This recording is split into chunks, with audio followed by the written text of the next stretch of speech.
Regresamos con Asdrúbal Oliveros, economista, consultor.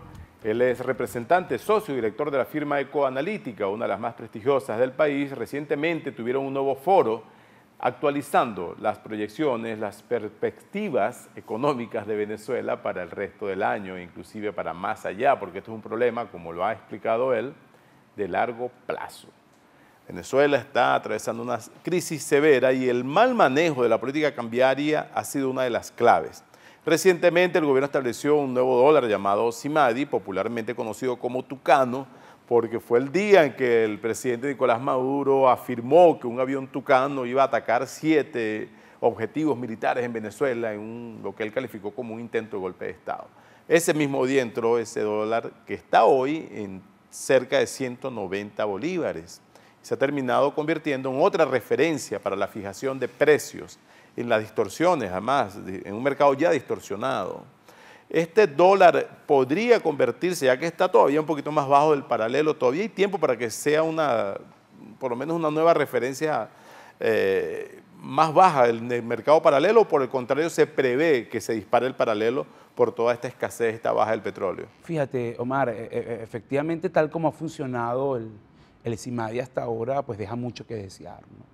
En principio, cuando se realizaron los estudios técnicos entre la banca, las casas de cambio, las casas de bolsa y las autoridades gubernamentales para el establecimiento de este nuevo sistema, pues se habló de un esquema un poco más abierto, de libre flotación, y que pudiera lograr eso del que tú hablas en tu introducción, es decir, un tipo de cambio que fuese una referencia, una especie de legalización del mercado paralelo en Venezuela y que pudiera ayudar a corregir o a reducir más que eliminar totalmente las distorsiones que sufre la economía venezolana en términos de precio, donde el elemento cambiario es el meollo de ese asunto.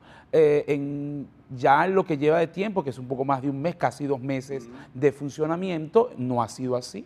El Banco Central no permite la libre flotación, pero lo que es más grave aún, no coloca dólares en este mercado. Entonces, nuevamente, un sistema fuertemente restrictivo. Para que tengamos una idea, el SIMADI sustituyó al llamado SICAD-2, que era un mecanismo también de acceso a dólar. Este sistema terminó otorgando 14 millones de dólares diarios, es decir, cuando fue eliminado eso era lo que otorgaba.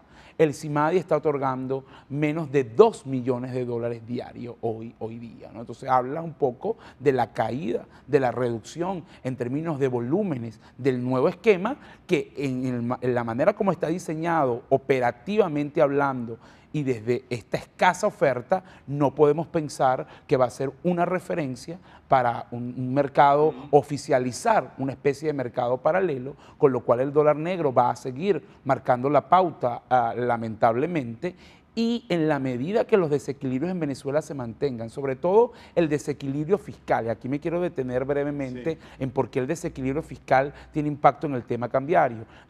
El Estado venezolano tiene un déficit de caja cercano a 20 puntos de PIB, es decir, sus gastos superan a los ingresos en 20 puntos de PIB. Eso es una bestialidad, y me disculpan la expresión, pero no conozco otra, y no conozco un país que pueda tener unos niveles de déficit de esta magnitud.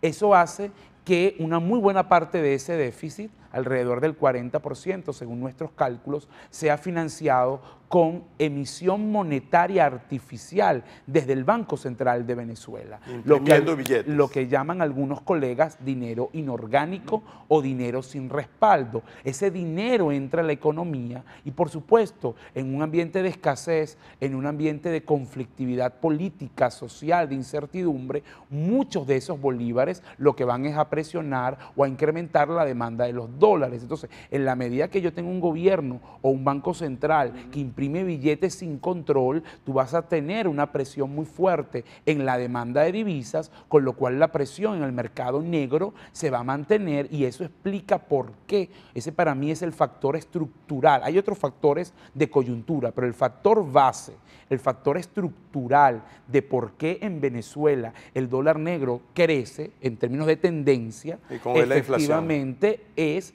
el tema del desequilibrio fiscal.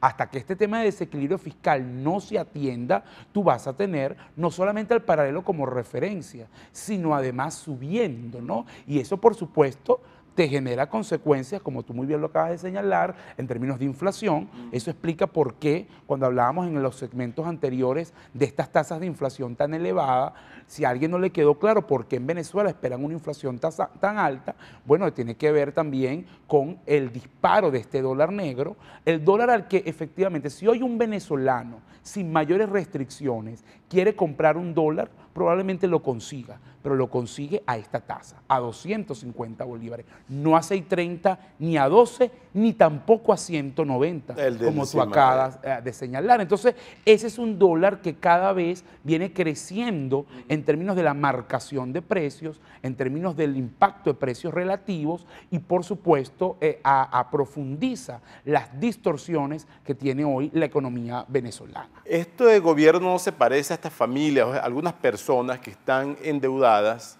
pero en vez de intentar pagar sus deudas, cada vez se endeudan más, agarran una tarjeta para pagarle a la otra, le piden a la familia, a los amigos, y tiene como un horizonte infinito de deudas porque encima tiene deudas morosas. Ustedes han hecho los cálculos de, por ejemplo, cuánto le debe el gobierno a empresas expropiadas, a empresas que tienen que repatriar dividendos por sus operaciones en Venezuela y por también deudas comerciales. ¿A cuánto asciende esa cifra hoy en día? Si tú sumas deudas comerciales, es decir, por importaciones. Importaciones, dividendos que fueron aprobados y no se han pagado, dividendos de la industria petrolera, servicios, el cálculo que nos da es de 23.000 millones de dólares. Si sumas la deuda por expropiaciones, es decir, activos que fueron tomados por el gobierno pero que no le pagaron a sus legítimos dueños, son 12.000 millones de dólares, eso te da ya una suma de 35.000 millones de dólares, y a eso le puedes sumar incluso, que no está incluido en estos números, la deuda de la industria petrolera con sus contratistas, que es superior a los 10.000 millones de dólares. Entonces, estamos hablando de una cifra que no es deuda pública como tal, es decir, no son los bonos, no es lo que ven las bancas de inversión, los títulos que coloca Venezuela. Esto es otro tipo de deuda,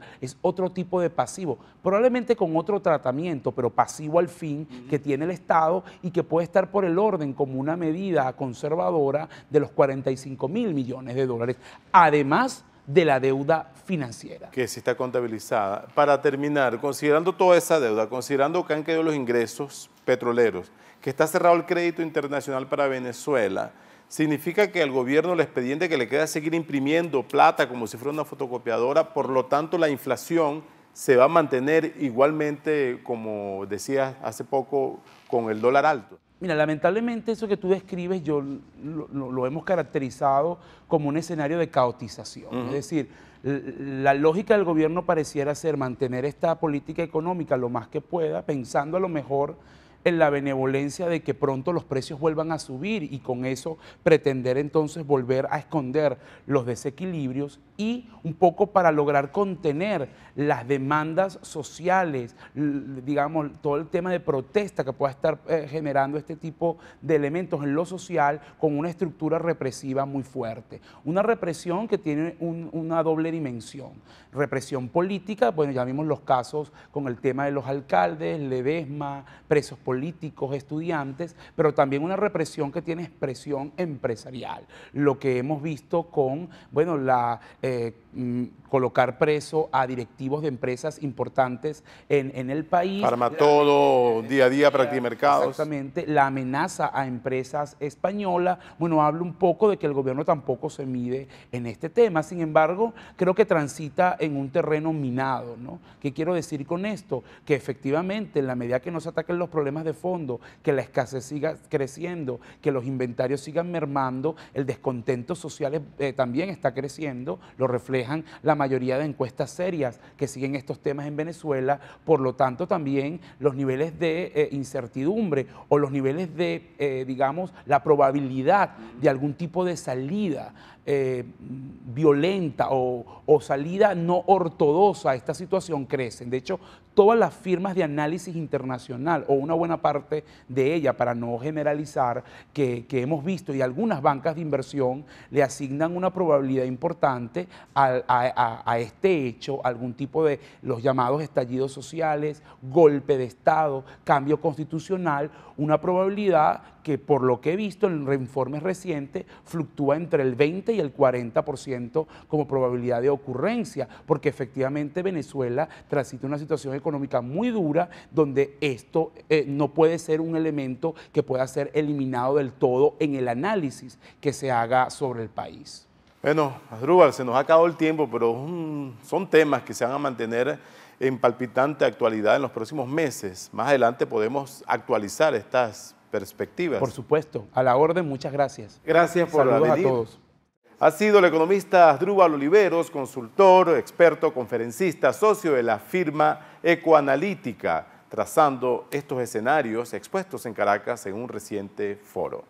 Esto es Análisis Venezolano, mi Twitter, @OmarLugo, disponible para comentarios. Muchas gracias por su sintonía y por permitirnos llevarles este programa. Hasta pronto.